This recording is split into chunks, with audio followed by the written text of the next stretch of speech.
you there, Trish? Yes. Okay, awesome.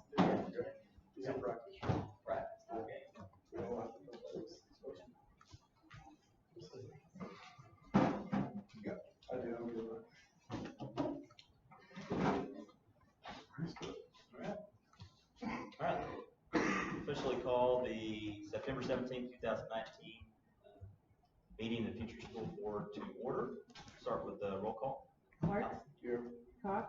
Here. Blake? Noted as absent. Green? Here. Lucian? Present on the phone, I believe, right? No, we have a forum without her, because she has another speaking engagement, so she was only an emergency call. Got it. Okay, we'll move on to the voting items. First on the agenda is the approval of minutes from the August 20th meeting. Motion to accept. Second. Brandon, all in favor, say aye. Aye. Those opposed, motion passes. And Jason, on the live board agenda, I did move submission of Wingate up to the top, just because Trish is on the phone, and that way she can just stay off of that. Got it, okay. Next are the August financials. Boyd, do you want to walk us through those? Sure. I think what was asking. Oh, move it up Move to Wingate this up one, to I'm the sorry. top. Yeah. Okay, I got you, I understand. So we'll go to the submission of Wingate next. Trish? Hey guys, well, we're excited. We're gonna send in this proposal upon board approval, and we should. They're gonna review. The board is gonna review in their October meeting. If they have any questions for us about details that we're sending over, they'll ask before they go to session. So we should have our answer in November, and we're requesting $3 million towards our campaign, our facility construction plan. So if you, we reviewed this at the study session. If you kind of pop open that folder, Boyd, Yeah, we got it open. touch on some of the highlights. The 5-year projection, thanks Brandon, pointed out a few additions we want to revisions we want to make with Natalie. That document that you're looking at there includes our debt service if we were to take out a loan, and we're actually going to meet with Natalie to adjust it because that document we weren't sure. The Wingate proposal is very open-ended. There are not a lot of stipulations, but we want to show what this projection would be with the debt and without the debt, just so we can see both scenarios. The next item down there is the facility owner letter. That's from Rodney Gann, representing our landlords, and it just outlines that one of the stipulations the Wingate had, the board had questions on was if we own the building, if they were to give us money, they want to make sure that we own the building. So that letter verifies that we have it set up to purchase the building at cost from landlords. And that works out perfectly with the investment that we received from Dwight Curry upon the sale of the movie lounge for approximately $1 million that will allow us to purchase our property and buildings. Then there's our audits. I'm clicked on the proposal. We went through this at the study session. Essentially, it's a great 2-page summary highlighting our metrics, the need that we have, the history of the organization. I think it's a solid story, a solid argument that we're making for the need of this funding. And then you've got the budget for the projected project budget from Jeff Petrie and his team. And then our leases are in there so that they can also see that we have that's been built in there. I think it's section 29 that declares that we can purchase the property at cost. And then we've got your bios, woo-hoo! And then our profit determination letter, and then of course the wire transfer documents so that the money can come to our bank accounts. Awesome. I thought it was very well written. I thought it was excellent. So we need a motion. Yeah, and the only thing, I may make the motion if I could. There's two things. It was showing a loss of like 1.4 million, and I was just asking them to move the debt service down below the operating expenses. Absolutely should.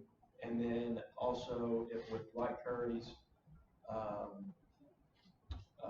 donation, I think think the lease in future years may go to zero rather than That's right. okay or whatever. So I think if we just give the approval, let the board approve that, but Yeah. approve it tonight. So I make a motion to approve contingent on the reformatting of the 5-year projections and it being approved by the board. Second. All in favor, say aye. Aye. Those opposed? Motion passes. Would you mind repeating contingent on the reformatting of the? The 5-year projections and approved by the board. Trish, thank you so much for all your work you've done on this. It's been a huge, huge lift, and you've really gone above and beyond, so thank you so much. Yes, thank It you, really was Trish. good. Of course, guys, well, here we go. All right, here we go. Thanks, guys. All right, thanks so much. All right. Back to the August financials, Boyd. All right, so August financials, future financials, there we go. Which one? Yes, This one? yep.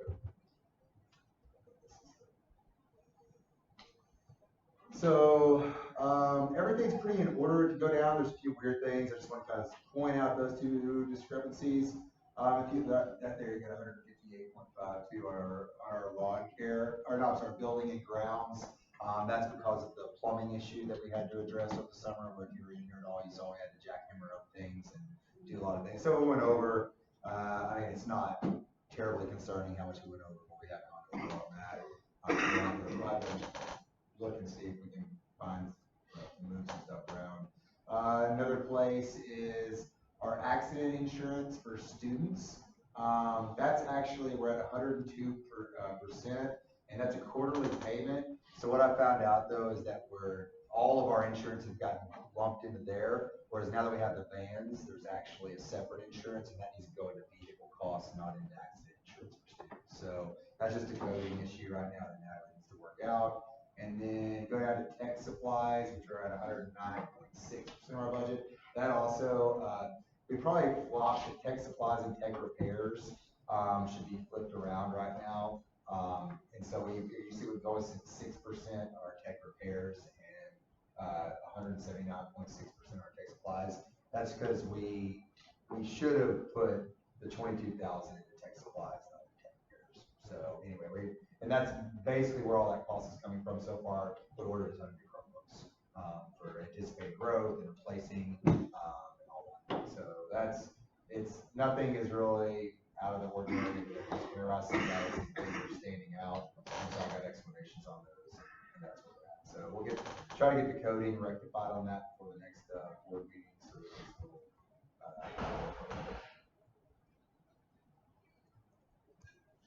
Thank you, Boyd. Any questions or comments? Make a motion to approve the budget. Brandon, I'll second. All in favor, say aye. Aye. Those opposed? Motion passes. All right, next is the acceptance of resignation of Heather Brown. yeah, did you put her? I don't think we have to read her resignation letter. I can say it. But, Heather came to us. She's an English teacher and advisor. She realized after not very much time at all that she just really wants to be a school counselor somewhere, and so she asked to submit her resignation. Alice and I, we coached her for a little bit prior to this, for a few days prior, but then once we got to this point, we just felt like it was best for accept that to help her move on. So anyway, she loved Future School. It's just wasn't a good fit for her at this point. Where this will kind of go into the next thing. That causes us to shift some things around. We need an English teacher. So we actually are moving our front office person, Melanie Stout, who actually is an English teacher and a non-licensed right now LPN, is that right? A non-licensed LPN. So we're actually moving her into the classroom. And also she's to meet where she wouldn't be financially. We're also giving her nursing duties underneath Allison, so a lot of the coding of nursing and things like that. She can be the school nurse on site. That then opened up a front office position. So we're actually hiring somebody for that as well, which is Ana Escobedo. One of our things we're really looking for was to get somebody that's bilingual in the front office. It's been a huge, since Trish was always bilingual, she was always around. Steph is somewhat bilingual, but just having someone down is that much more service. She's amazing. She's been at Hope Campus, working over there. if you've ever been over to that clinic, and she's really, really awesome. A lot of us know her because we go to her clinic. And so she will be our recommendation to fill that front office position.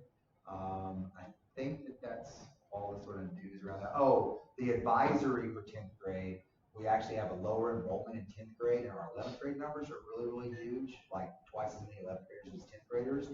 We had anticipated that we were going to have a heavy 10th grade, so we had 5 advisors beside 10th grade. What we're going to do instead of using Heather's advisory, we took those kids and distributed them out for 10th graders. So we are not hiring another advisor right now. We're just hiring a first teacher for that position. All right? Is that everything pretty much? That's just a lot. That was the narrative around That was that. great. Sort of a domino effect. So do we need to do anything for? Yeah, so does that cover all of the? That covers everybody except for Cordy Hook, Okay. Cordelia Hook. And Cordelia Hook is just she is our Vista liaison, but she's gonna be, we had a resignation of one of our adjunct teachers who teaches personal finance, and Cordy's gonna come in with April's help as well. April's gonna be a really close player with her on that, helping her to teach that class. And so we're gonna hire Cordy as an adjunct to teach that class. Okay. We've got the resignation of Heather, front office, contract for Melanie Stout, and then the hire of Cordelia Book, correct? That is correct. Okay. Any questions? Nope. We do those collectively or do we individually? That's what I was just wondering. Can you make a motion to accept all personnel moves recommended by the superintendent? Let's do that. Is there a motion to accept each individual recommendation? So moved. I'll second. All in favor say aye. Aye. Those opposed? Motion passes. All right. Now on to the administrative team report. Allison?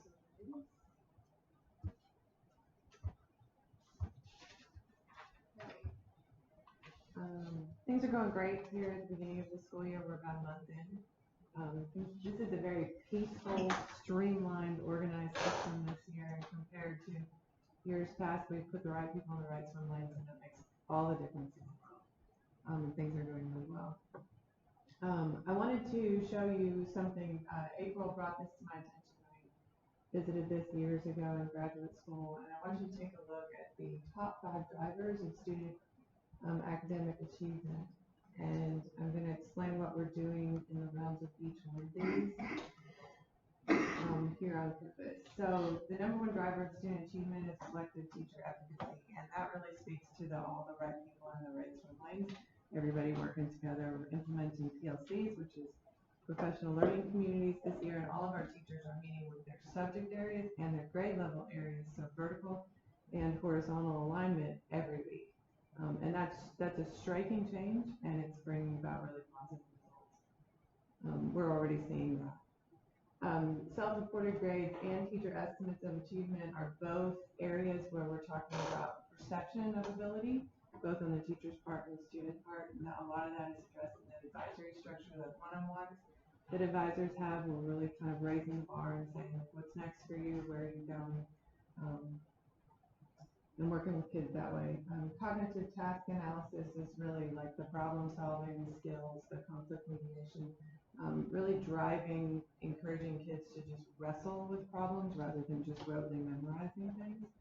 And then the last one, number 5, response to intervention, is a program that we've newly put in place this year where we're really hyper targeting kids that have very concrete needs, specifically in math and English. I've got a paper sitting in front of Jason that takes a look at some of the ways that we're tracking some of that data this year in both English and our math classes. We are really looking at the kids who are deficient in skills and putting the proper structure in place, both through workshopping during the day on skill acquisition, and then these response to intervention classes we call critical reading and math bridge. So we're really addressing those deficiencies that way. So that's an attempt to sort of explain kind of how we're driving some of the top 5 ways that we can really push achievement. I wanted to note for the board, this is really interesting.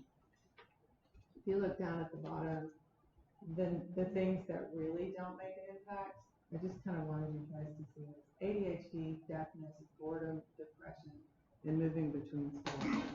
Those things don't drive student achievement. So I thought that was sort of fascinating.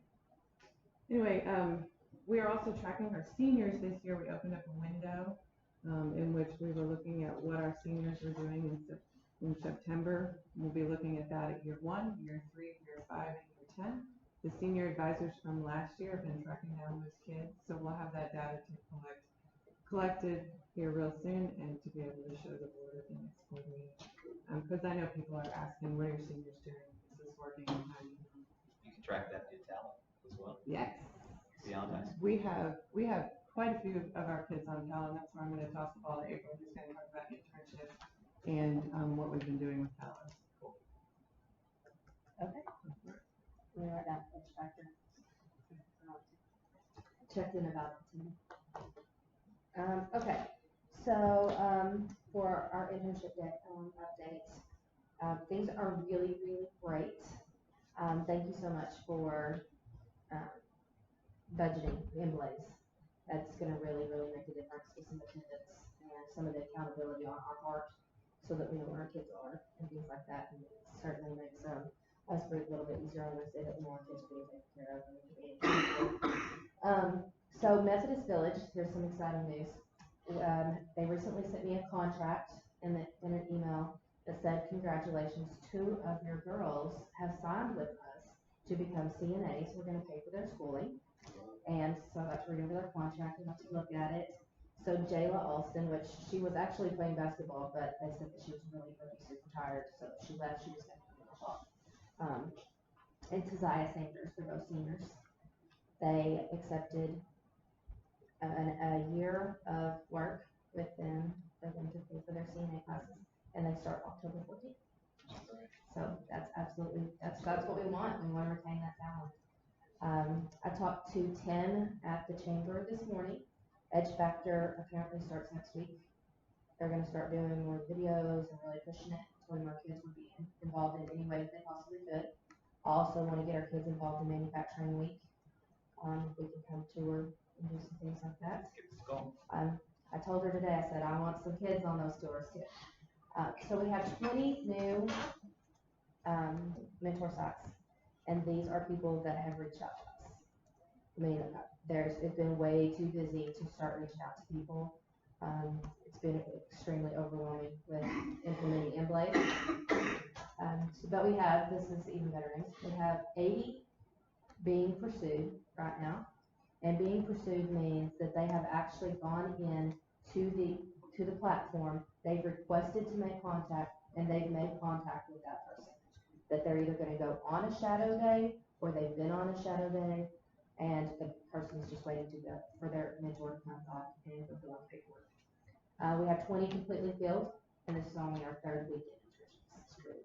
So it's working great. We've also been asked to be a part of a huge vision for Fort Smith in the stray cat population. They've identified 60 different clans or packs or whatever you want to call, and they're going to be working, some of our students, about 12 of them, are going to be working to trap and spay or neuter.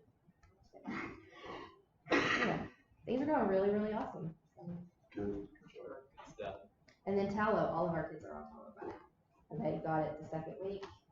And as our new kids come in, they're uploading it, and they love the fact that they can bring their resume.